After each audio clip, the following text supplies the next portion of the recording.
Hi guys, it's Victoria. Welcome back to my channel. I'm back after like a month of not posting. I'm finally posting again, and I don't plan on stopping anytime soon. Not gonna lie, I haven't been posting because no motivation, and I've pretty much been home all summer, so I didn't really have anything to vlog, and some of the videos just didn't make sense. But I'm here now, so we're gonna continue with this video. For today's video, I'm going to be doing a freshman advice video.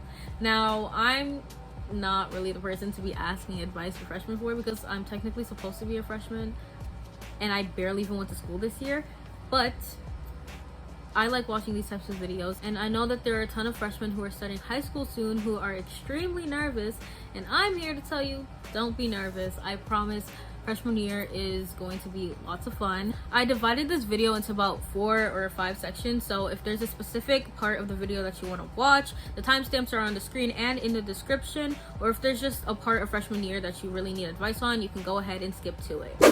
Guys, you want to know a story? So I filmed everything I'm about to say until the end of the video first, and I ran out of storage, so I lost about 13 to 15 minutes of footage, so now I'm refilming everything.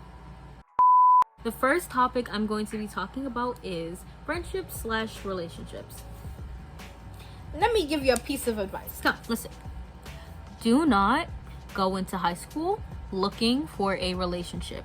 I don't know how I'm telling you this because I've never even tried, but I'm just saying, based on what I've seen, it's not the best thing to do.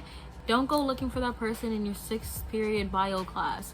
Let them come to you. If it was meant to happen, it will happen, because if you focus too much on a relationship, you will forget about like actual school, and your grades will start slipping, and you're gonna forget about sports practices and disconnect from the outside world. I'm not saying this is what happens with everybody, but if you know that you're not like good with time management and organizing your life and stuff, you're just going to waste your time, and it's not going to work out in the end. I'm not saying don't do it like at all, but don't focus all your energy and time on a relationship. Now, friendships.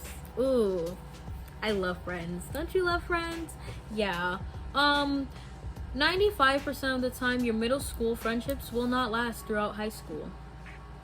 I'm speaking from experience. I probably should have listened to my mom when she said that I was gonna get a new group of friends. I was so convinced that everybody I was friends with in elementary and middle school were going to be my friends throughout high school, but that's not the case, and it hurt a bit after not talking to them for a while, but it's okay, because that's part of growing up.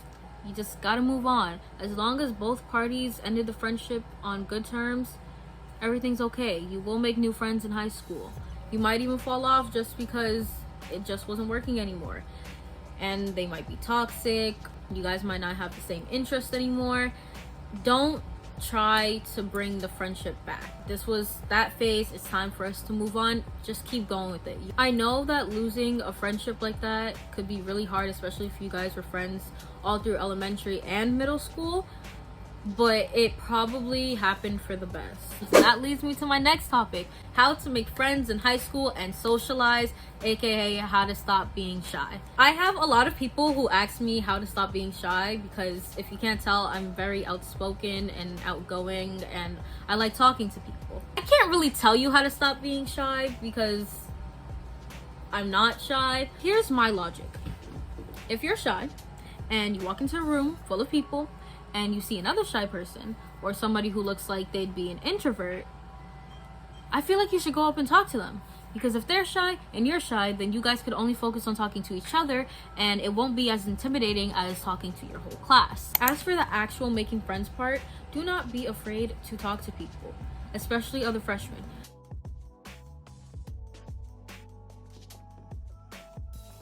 Okay, back to the video. Sure, it's like nerve-wracking, but I can guarantee you every other freshman is probably just as nervous as you. It's all of y'all's first time in high school. You guys are still trying to get to know the school, get to know each other.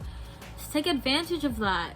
Now, to actually make friends, you have to put yourself out there. You can't just sit in the back of the classroom watching the clock go by, waiting for the bell to ring, and expect people to come to you. You can try joining clubs, because if you join a club, that means you and everybody else in that club have the same interests, which means there's something that you guys have in common. Sports teams are all about teamwork and sportsmanship and stuff, so you guys are obviously going to be really close throughout the season and even off season. And it's not just in clubs and sports. If you're at lunch and you see somebody sitting by themselves and they look kind of lonely, go up to them and be like, "Hi, I'm so and so. Is it okay if I sit with you?" Make sure to ask if it's okay, because sometimes people really just want to be alone. Maybe they had a bad day or whatever happened. Those are the easiest ways to make friends in high school. The next topic is classes and education. Before I say anything about it, a letter does not define you. If any of my friends are watching this, a letter defines me. I literally freak out over a bad grade. If you fail one quiz or one test, do not beat yourself up for it, because there will always be an opportunity for you to make it up. Unless it's at the end of the semester, I don't really know how I can help you with that. But just try not to put too much pressure on yourself, you know?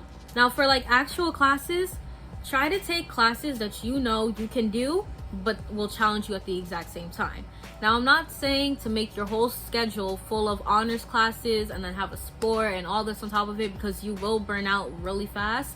But you want to take like 1 or 2 honors classes that will challenge you, put you ahead, but you also know that you can manage everything else on your schedule while doing it. One of the questions I got was, what was my schedule like for freshman year? I only took 3 honors classes and 1 pre-AP course. That was pre-AP World History, English honors, Algebra 1 honors, and Living Environment honors. That's okay for me because 1, I was at home and I could do everything on my own time, and 2, it's like enough honors classes where I'm challenging myself, but like the other classes that aren't honors classes give me kind of a breather. So yeah, do not bombard your schedule with classes that are way too hard for you, or classes that will not help you in any way, shape, or form. If you know for a fact that you need to get a certain amount of credits to graduate in one subject, don't replace that subject with an elective like cooking or film or pottery or anything. Take the class that you know you need and get it out of the way, so you can take more fun electives in your senior year or whenever you finish getting the rest of your credits. The next topic is productivity and organization. Now, I'm not the most productive person. I procrastinate pretty much everything, but I get it done, so it's okay. Being productive is a mindset. If you don't feel like being productive, you won't be productive. Easy as that. So you need to prioritize.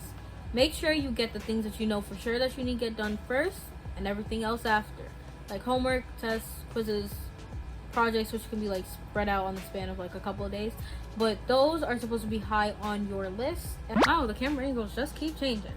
Anyways, like I said, prioritize. Now for organization, you need to find a system that works best for you. For me, I like planners, Google Calendar, to-do lists, things that I can physically write out, because if I see it in front of me, then I'll probably get it done. For you, it might be setting reminders all the time, or maybe you have some really cool memory that just automatically reminds you to do this and you can just keep going, you know? But you have to have a system that works for you, because what might work for one person might not work for you. You might like to have color-coded notes, or you might like to have blank notes. You might want to write everything down on paper with a pen, or you might want to take electronic notes. Whatever works for you, you need to figure it out so you can be organized and be your most productive self. Before I finish this video, I just want to say, if you are going to new school this year, or you're starting a new grade and you're nervous, that's perfectly okay. But do not dwell on it, because you're going to drive yourself insane. I promise you're going to have an amazing school year, and you're going to meet friends, and you're going to do amazing in school. You're going to get all your work done. You're going to be productive. You're going to reach all your goals. Just don't worry about it. You're going to do amazing. Okay? Okay. That concludes today's video. If you enjoyed it, don't forget to like the video, subscribe down below, and turn on my post notifications so you never miss a video. Comment what other videos you would like to see. Not for a back to school series though, because I already have those planned out. And I'll see you next week for a possible double upload. Bye!